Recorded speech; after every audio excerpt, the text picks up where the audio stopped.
winded way of saying, I don't think open source works the same way in AI that it has worked in other areas. Primarily because with open source, you can see the source code of the model. Here, we can't see inside the model. It's often called open weights instead of open source to kind of distinguish that. But a lot of the benefits, which is that many people can work on it, that it's kind of additive, it doesn't quite work in the same way. I've actually always seen it as a red herring. When I see a new model come out, I don't care whether it's open source or not. Like if we talk about DeepSeek, I don't think it mattered that DeepSeek is open source. I think I ask, is it a good model? Right. Is it better than us at the things that's the only thing that I care about.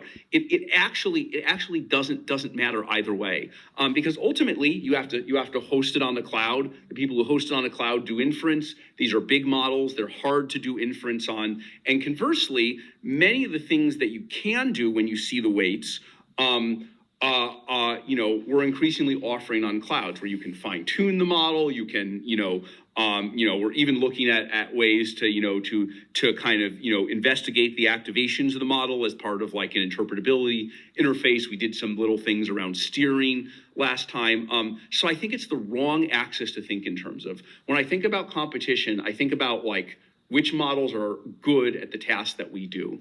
I think open source is actually a red herring. But if it's free and cheap to run, it's not free. You have to run it on inference, and someone has to make it fast on inference. All right.